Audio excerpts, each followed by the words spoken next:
lot easier back there, Bob. You know what I mean? It is. It's nice. Absolutely. It's not bad to live it up there. All right, Bob, I guess we're on there. Hi, everybody. Welcome Hey. to another exciting edition of the SoCal Prep Report. I'm Rich Estrella in our Bob Gibson studios, along with Bob Gibson. Bob, did you have a good vacation? Good. It kind of went down, got the batteries recharged, caught myself a nice cold, so if I sound a little stuffed up, that's... Right on. Thought Bob, I was going to avoid it, but here I am. Bob, I'm here anyway. Went to Lithuania to check out the Ball brothers playing. Is that where they went? I got a report on that. All right, I know you have a report on that. I got an exclusive interview with LeVar. Yes, I bet you did. I bet you do. Real, that whole thing. All right, today, Corey Warner-Roberts, the correspondent here with the SoCal Prep Report, will be joining us. And what we're going to do today, folks, since we've been off a little bit, is we're going to recap a little bit about the Chi of Southern Section football. Or actually, it's a state. Actually, the Southern Section. We already took it off. But you know what I love about the end of football season out here in Southern California? You know what, that rolls downhill now. All the coaching changes. Players are now can transfer schools at will. You got to love this, Bob. Chaos is reigning. It's crazy. Can we start real quick by just acknowledging Trevor Hoffman, who got elected to the Baseball Hall of Fame today? Just real quick, Savannah High School, he's a Southern Section kid, and he got elected to the Hall of Fame, a closer for the Padres, and here's kind of some video of him. I've never heard of him. Yeah, Trevor Hoffman, he went to Cypress College, so he was all SoCal here, and then he became one of the best closers of all time. Now he's in the Hall of Fame. The best closers of all time. Savannah High and Anaheim graduate Trevor Hoffman. That's what they tell me, one of the best closers of all time. I didn't even know that was a position on the baseball field until Corey told me about it. All right. Supposedly that's a position. Who's they? I know, it's always they, right? It's in quotes. They. All right, Bob. Well, congratulations, Trevor congratulations, Trevor Hoffman. Yeah, long-time SoCal guy. Of course, we're having some fun with him right now. But yeah, man, anytime you get into the hall, Bob, you just get on the ballot. No, that's big. It's big time. Get in the hall of the 1% of the 1% to play the game, to get into the elite company. He's part of that now. Another SoCal guy. Proud Good stuff. Of that. Good stuff. All right. So yeah, football.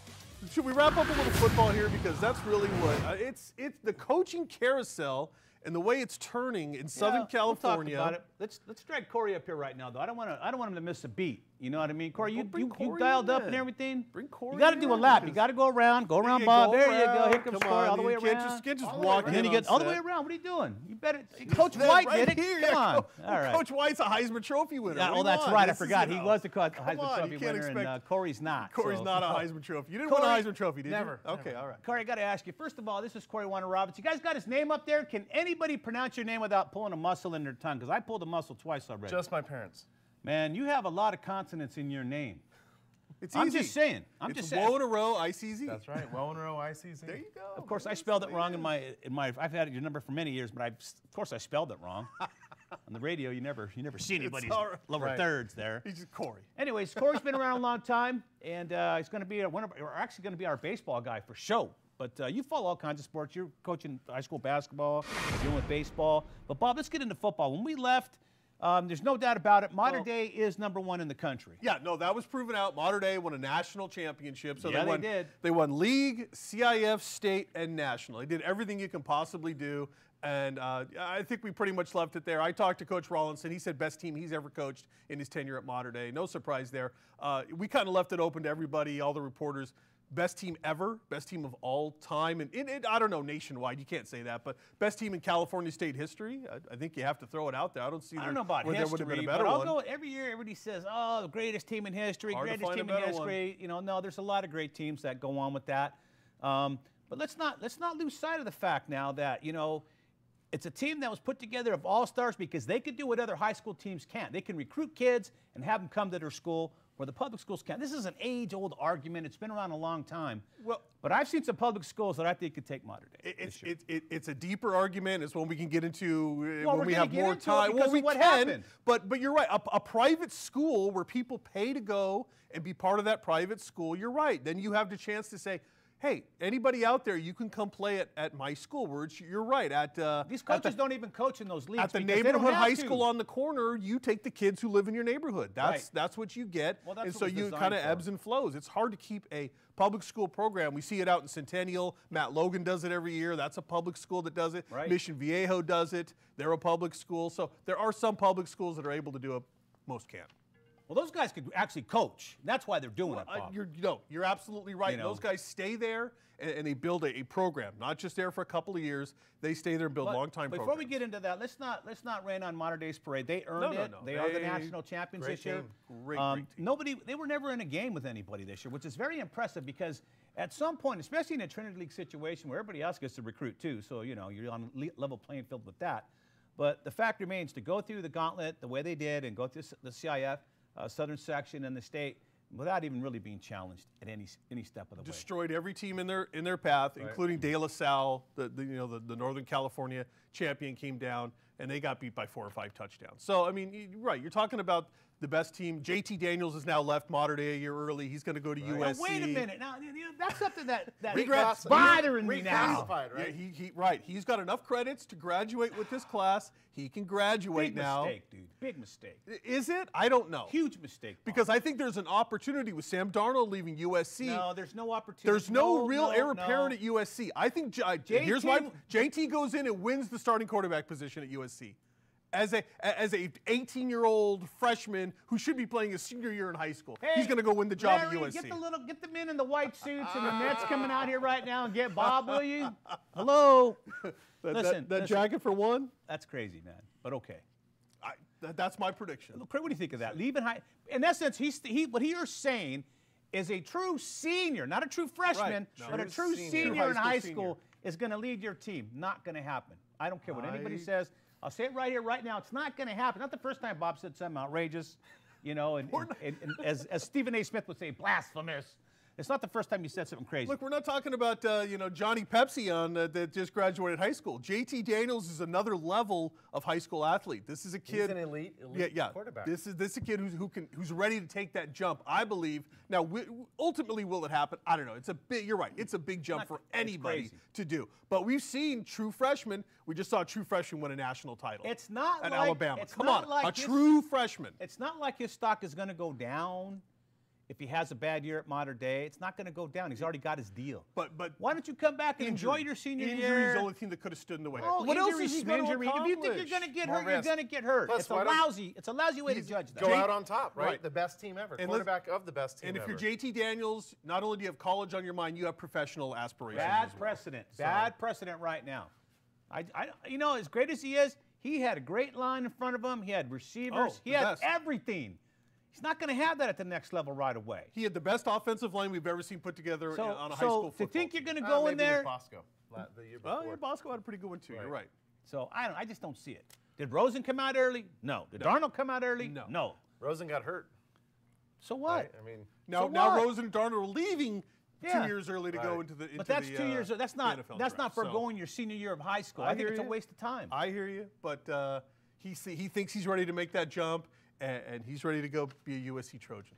So we're going to see. We're going to see if it was the right decision for JT Daniels. I predict redshirt in his freshman year. Going to have to redshirt, man. I'm telling you right now. I don't know what USC has as far as have guys coming in. People going to transfer in and try to get that quarterback job that Darnell's leaving vacant. I don't know what's going to happen. It's allegedly wide open. Don't forget now the quarterback hot seat. It just now JT Daniels leaves. It's not even a hot minute at Mater Dei before what? Bryce Young, I think the kid at LA Cathedral, said, well, I'm going to transfer then. So he leaves, I'm going to Mater Dei. There's an open position at Mater Dei. I'm the next guy up. So he'll spend his senior season now at Mater Dei. So it's wide open now. Well, the transfer Corey, thing. obviously you think it's a great deal, right? You've been saying, greatest thing I ever heard, right? What do you think about before going your senior year? I think you need to mature. You Absolutely. need to take that time. There's a reason you go to high school for 4 years and then you go into college. It becomes Big a business, though. difference. It's a big business now, though. Let me tell you something. The speed at the next level is immeasurable to a high school kid. You cannot, you can't practice that in high school because you don't have it. You just don't play that kind of competition every week. At the collegiate level, especially D1, USC, the competition you're playing, Notre Dame, Washington, Arizona schools, you're not playing Sisters of the South out there. You're playing people that are going to come want to lop your head off. And we'll do it. They're so fast. It's not Vista Marietta High School. No, the linemen run faster than the running backs at the collegiate level. To Vista Marietta, which is a great program. No. The level, you're right. No. Now, you're talking about the higher you go, the smaller the pool of talent gets, and the best of the best continue to move upwards. So you're right. The kids you're facing in high school are nowhere near all the best kids who left high school are now playing in college, and all the best kids who leave college are going to play professionally, and it just gets more ridiculous the higher you go. And it doesn't last. They don't sustain. It never lasts. You're a quarterback. I'm an advocate. You really do have to stay 4 years in college. I know the money's there, but you don't come out and do anything, and you're going to a crappy team anyway. So you may as well stay in college and have a great time, party, and then go to the NFL and get your behind handed to you. Though. You go to college to get a good job, a good paying job.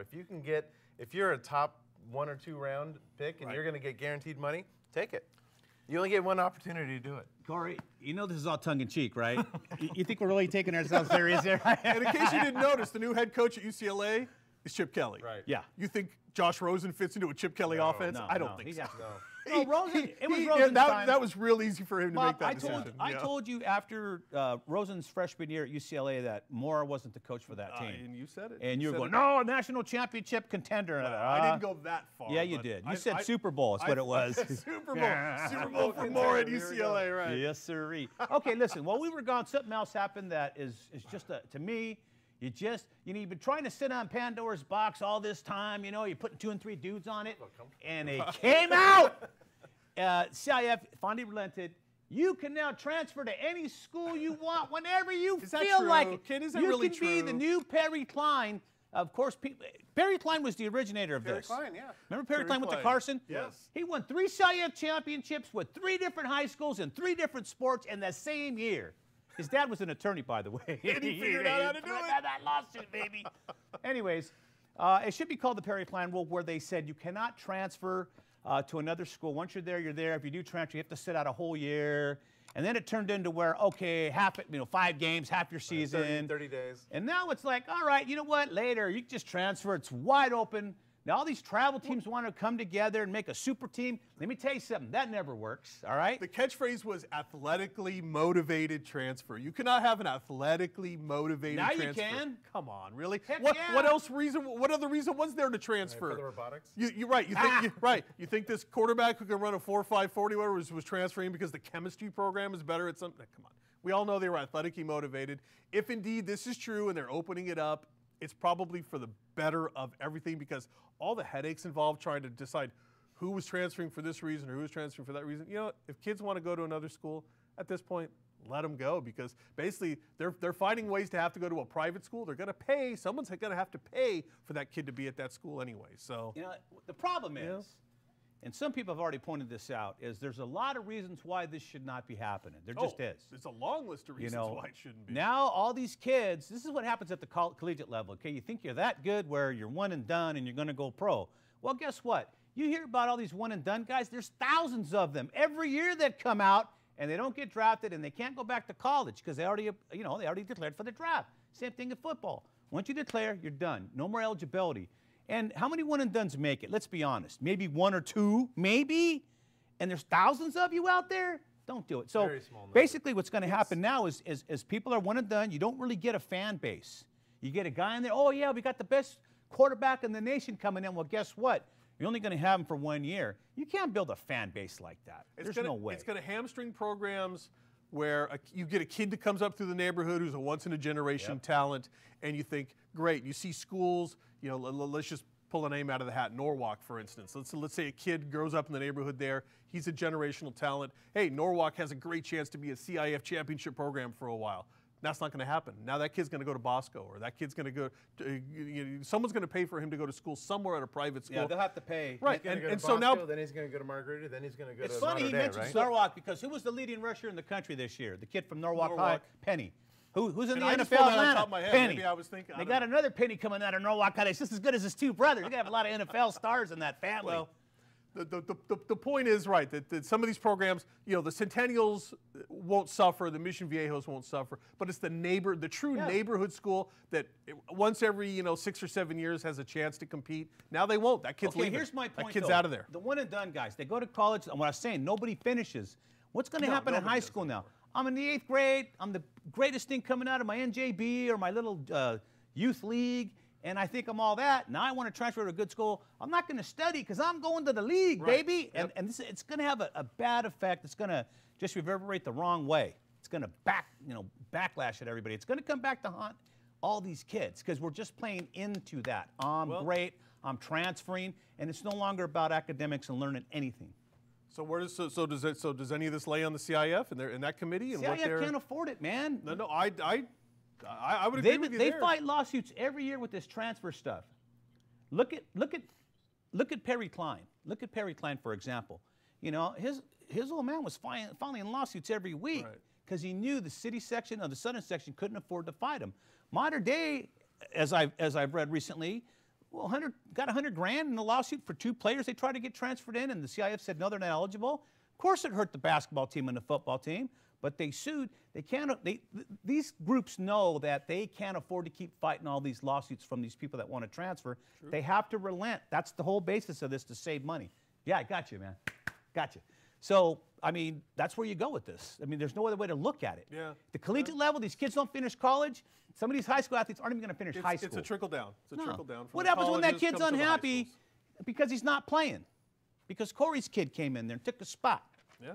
Now he's unhappy. He's going to go back? No, he's gonna transfer out somewhere. And we've Right. seen that. It's going to be I got a list of guys on here who have since Okay. transferred to other schools. So let's talk about that real quick. About the football thing with, for instance, Modern Day. Got the top quarterback in SoCal, probably one of the top quarterbacks in the country. One of the top You got running backs. I mean, this this guy's transferring in left and right already. So now the kid Chris Street, who was the backup to Jacoby Harper at Modern Day, now he transfers out. Because you figure Harper and the other kid transferred in. Now Right. they're going to get the time. Street says, well, I'm not going to get any playing time here. And Chris Street is a legitimate, this guy's a really good running back. He's going to go to Jay Sarah now, play for Pat Harlow at Jay Sarah. So now he'll get, he'll go get all the carries there. Yeah, no, absolutely. No doubt about that. So you're right. This is kind of good for the Trinity League. You're going to see guys jumping ship left and right. Scott Meyer resigned at Servite, right? A lot of talk there about what happened there. Now Servite's losing all their kids, right? All their kids are 3 kids transferred to St. John Bosco in one day.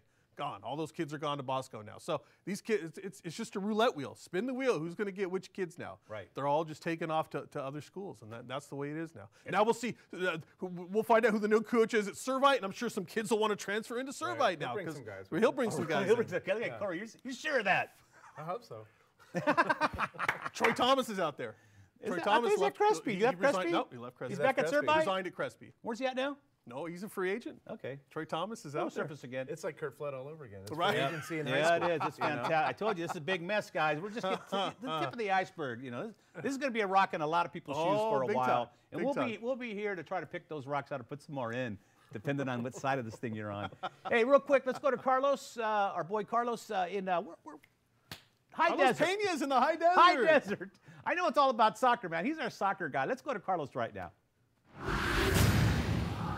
Hello, folks, and welcome to this week's SoCal Prep Report. I'm Carlos Peña, and tonight I'm bringing you an update from Soccer World. Now let's take a look at girls soccer. Division 1, Jay Serra on top, Santiago, Los Osos, and Edison. In Division 2, San Luis Obispo is on top, followed by Warren, Miracosta, La Mirada, and Villa Park. Division 3 is led by Serrano, Sierra Canyon, Oak Hills, Bishop Montgomery, and Notre Dame. Now, Serrano's looking really good. They only have 2 seniors on the team, a deep number of experienced midfielders like Yvette Philip, who played in state and regional tournaments within the last year for her club. She had a hat trick in her last game. Expect them to raise the level this year and maybe 2 years from now. In Division 4, up top, Paloma Valley, followed by Santa Ynez, Silverado in 3, Eastside, and Burroughs rounding up the top 5. Division 5 is led by Nemo Leadership, followed by Garden Grove, St. Genevieve, Windward, and South Pasadena. If there's one division that's going to give us a show, it's this one. All teams are very strong. Look for a matchup between South Pasadena and Garden Grove in the future. In Division 6, Riverside Prep, Santa Rosa, New View Bridge, Ontario, and Valley Christian. Now, Riverside Prep's averaging 6.8 goals per game, led by sophomore Angel Leverett, who has 27 of the 102 goals. They have 6 seniors with club-level experience. Also, this division has a sleeper school in University Prep, who handed the heavily favored Riverside Prep their only loss. Led by Coach Jorge Aguilar, this squad is looking to make a name for their small school. Heading into the next division, Division 7, Thatcher, number 1, Wildwood, number 2, San Gabriel Mission, number 3, Arroyo, number 4, and Providence in number 5. This division clearly will have San Gabriel and Arroyo in charge of their own destiny, as other schools have limited game time under their belts. Look for Arroyo and San Gabriel Mission to meet down the road. Now let's take a look at the boys division. In Division 1, Servite on top, followed by Santa Barbara, Milliken, Montebello, and Santa Margarita. In Division 2, San Luis Obispo, Aliso Niguel, Chaffee, Valencia, and Segerstrom. Division 3, we have El Dorado up top, Paso Robles number 2, Crescenta Valley number 3, Santa Fe, and California. In Division 4, we have Garden Grove, University, Desert Mirage, Vista Marietta, West Ranch. Now this division is a very strong division, all teams very similar. I suspect this is going to be a battle to the end. In Division 5, we have Costa Mesa, Sierra Vista, Redlands, Baldwin Park, and Indian Springs. Up next, the division to look out for, Division 6, Granite Hills, Dunn, Brentwood School, Mary Starr, and California Academy of Math and Science. Now Granite Hill really has nothing to lose in this division. They only have one senior on the team, tons of freshmen and sophomores. 2 sophomores to look out for, Gabriel Gabby Hernandez. He has explosive speed and power. The other, Lewis Perry, with high level of experience and performance, brings along a state championship under his belt with his former club. They will be great to watch this year and 2 to 3 years from now. Bringing up the rear, Division 7, Lighthouse Christian, La Sierra, Upland Christian, Aquinas, and Vasquez.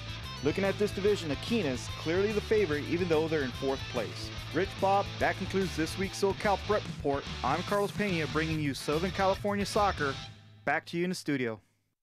Yeah, Carlos coming up to us from the high desert, but he is a soccer dude. Oh, he loves his soccer. He eats, breathes, and drinks soccer. He's also a World Cup judge or something like that. I don't know. He does something with the World Cup. He's on the committee, I think. Yeah, so he's going to be the president. He's I on the. think he might be. He's been on the take before, I have no doubt. You're making a quick point about the new transfer rule, with how it's going to be now. You said it's going to blow the cover off this, right? I actually think it might take away some of the mystery of it, right? I mean, guys were changing addresses, living with their uncle and aunt and whatever, putting their name on a phone bill so that they could live in a certain city to go to a certain school. Takes all the mystery out of it, and now they're just going to transfer at will. But you know what? I love the great stories that come out of this clandestine stuff with hiding transfers and stuff. I mean, I've heard so many. We're not going to have those anymore. And I wish I could name names, dates, and places, but I can't. It's one of those off the record, off the record. All right, it's all off the record. All right, enough of football. Let's take a look real quick at the SoCal Prep Report top 10 in basketball. We're going to take a look at the boys this week. We'll incorporate the girls next week. But right now, let's take a look at the guys. And this is where we're at, folks. Bishop Montgomery still on top. Clear cut. And let's go to everybody else who's recruiting away. Sierra Canyon, number 2. Etowanda, Westchester. Everybody's recruiting now. Harvard, Westlake, Bosco. Modern day don't recruit, though. But anyways, Santa Margarita, number 8. Roosevelt, Corona, and Crespi.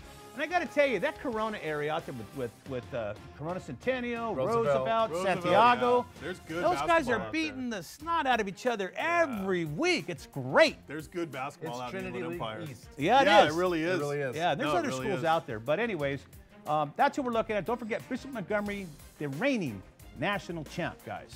Right, and they're just getting back to being healthy. Yeah. Right? They're getting, they got a whole new team in there. They got transfers like crazy. I don't know about that, but I'm just going to say that. Gianni Hunt is coming back. That's the theme this tonight. Week. He just got cleared, so. So they're right. There's guys getting cleared Bishop, week by week now that are coming in and look, so Bishop's loaded again. They're really good. Sierra They're well Canyon's going coached. to get a couple kids right that are going to adjust, and they're going to take off. That team's disciplined. I have no doubt that they're going to win another national title. I have no doubt they're that good. Don't forget Modern Day, a little low on that list maybe, but Bol transferred out before the season did? started. Yeah, Bol left. He did? He's over in Vegas somewhere. Right. And Finley Prep, baby. Don't Modern Day's 69-game league winning streak snapped. By who? Bosco. Bosco got him a couple of weeks ago, back on the 10th. Bosco got him 61-50. Wasn't even close. Now, Bosco Bob, got him. So. I got to ask you, Corey, what's going on? How come the coaches aren't coaching this team to greatness? I mean, was it just because they have all the basketball players that they recruit? Look, they'll tell you. Seriously, they lost the point guard. There was a kid that was the point guard. His name is escaping me right now. He went back to Seattle. Went back. So when you lost your starting point guard and of course Bol. But they were both from out of state to begin with. This is an international team. It's not fair. Modern Day has other really good players on their team. That's why they're still 7th in our thing. But they're no really great players. There's no Bol left on that roster. No. Wong, Friedman, those kids can play. Legit. No doubt about it. Legitimately good players. But now what you need is that one great player like Bol to help pull it all together. So there's really not that one great player on that roster now that could take them over the top of a Bishop Montgomery. Modern Day's still a great team. They're just not Bishop Montgomery or Sierra They just don't Canyon have enough level. transfers from out of the state. Not to right contend now. out here, Not man. right now. NBA. Hey, the only guy who took it one step further than modern day has in this recruiting business is Wayne Marino of Artesia, man. 1 year, he had 3 teams from out of the country. 3 from out of the country. And one of them was 23. And he got him in as a sophomore, man. It was great. League eligible. There were some great city section teams in the There's past. so many great stories, and we'll probably get out to some of those. I know this show's a little bit different than you're used to, but there's some great stories. And maybe we can bring some of those guys in here and talk about be those fun. days. Oh God, that'd be great. That'd be Holy fun. moly. We should bring back. We should bring back some of those. Dude, there's a lot of them. Let's get Yeah. Cherokee Parks. Cherokee in the Parks studio. in Let's here, get Ricky yeah. Butler. Let's get Ricky Butler. I'd like to talk to wish Shea you were Cotton again, Yeah, too. yeah, I mean, I know right. Shea got a raw deal, but I mean, it'd be nice to get a story. Maybe we'll do that in the summer. All right, let's go to the national top 10 real quick and see how they're doing. And wow, look who's on top of that. It's Bishop Montgomery once again, the defending national champions. I don't understand how these guys on the East Coast keep knocking them down. Last year, Bishop took on all comers and beat everybody. And so, you know, when you're a national champ, you start there until you get beat. They haven't been beat yet. There's some They good beat, teams. I think they beat Sierra Canyon They did. recently. I mean, they played, and without 3 of their starters, by the way. Look, Think about that. That's Finley how deep Prep they are. lost to a team they probably shouldn't have lost to. We know Oak Hill's always a cut.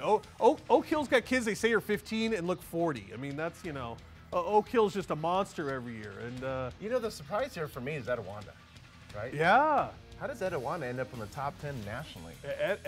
Just like, we were just talking about that. Etowanda Inland plays. Empire, man. They that- play. that's They They awesome. play Serious all group comers, and is they don't crazy. just beat you. They beat you. They beat you. right. You know, Up and so- down the floor. Yep. Well, you know, that's the Inland Empire, and, you know, I'm not saying everybody goes there, but there's a lot of great schools that are playing basketball outside the LA Orange County area. and There's Etowanda's more one great of them. talent that's kind of hidden out there. You don't always Yeah. hear about it because we hear so much about Orange County and the city section, rightfully so. But you know, you don't sleep on that IE area. All right, we're going to have more basketball next week. Going to have some wrestling stuff. Going to try to get Joey Davis in here, the former Santa Fe High wrestler that's now fighting for Bellator. He's undefeated. Guy was an NCAA champ 4-time, never lost.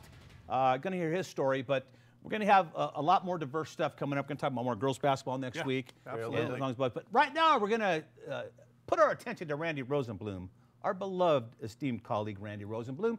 Randy Rosenblum was honored. Football Coaches Association. And there's Randy right there holding There his he is. award, Look at looking that. good. Look for at that him. picture. Congratulations to Randy Rosenblum. Got in the hall, brother. Way to go, Randy. Congratulations. You know what I mean? Look at that. It's a good looking picture too. Look It at that. is. Look, He's like the smiling. Trevor Hoffman of He's coaches. holding the play. Right? They I know. photoshopped that. We started with Trevor Hoffman. We're ending with another Hall of Famer here, and Randy Rosen. Randy has Hoffman been- bookends, right? Look Randy's at Mr. this. City section. There's no doubt about it. Oh, yeah. He's been at it a long time, does a good job, knows everybody and everything about the city section. Congratulations, Randy. Once again, Yep, from your friends here on congratulations. this end of the spectrum. All right, guys, real quick, Emmett Smith's kid, only a sophomore in high school, already got a deal to Florida. He's going to Florida, had course Ohio he's State going to calling, Florida. The had old Georgia man went calling, there. had Bama calling. He's only a sophomore. He's already going to Florida. Doesn't matter. Who was the Sills kid that was committed to SC 10 grade years or ago in whatever, eighth yeah. That's grade eighth or whatever? grade. This is Emmett Smith. This is Emmett Smith, who also went to Florida, and he's gone, baby. Look, Stop recruiting him. I don't know about the lineage. I mean, Barry Sanders Jr. wasn't that. Certainly wasn't his old man when he went to Stanford, but he got a Stanford education. You can't turn that down. But one yeah, does. it's not always guaranteed that the kid's going to come along The and be dude's just got as good as the 1,200 old man. yards and 24 Jerry touchdowns as a Rice's kid didn't do sophomore. much at UCLA. Carried the ball 4 times all So year. you can't guarantee what these kids are going to do. But Florida's hoping Emmett Smith's kid is going to be Emmett Smith. Or Good at luck least with even that. a fraction He's of bigger Emmett than Good his luck with dad. that. No, he's bigger than his dad. His dad was only 5'10", 235. He's bigger than his dad. Imagine carrying the lineage of Nothing Hall of wrong with Fame that. I'd do father, it. though. I'd do it. Barry Sanders I Jr. did it. didn't work out. Jerry Rice's kid didn't work out. There's a long. Yeah, Dick but Butkus' the kid went to difference SC. is, if you It watch did, Barry I Sanders' mean, kids play, this kid wants it. He's not living in the shadow of his dad. He's trying to surpass his, and his dad's okay with it. That's fine, but Hall I'm of just saying, Fame. a lot of Leading these kids wrestler of all don't end up time. being the Hall of Fame caliber talent that their parents were. It's Bob, no I think guarantee. these guys want you to shut up That's now it? because it's time to get out of here. I want to Zip. thank our guest, I'm outta here. correspondent, Corey Warner-Roberts. You'll be seeing more of Corey as time goes on. On behalf of Bob Gibson, Corey Warner-Roberts, I'm Rich Estrella saying so long from your friends here at SoCal Prep Report. And once again, congratulations to Randy Rosenblum for getting the Southern California Coaches Association. Way to go, Randy. Hall of Fame. Right on. See you next week, everybody. Maybe. Good job.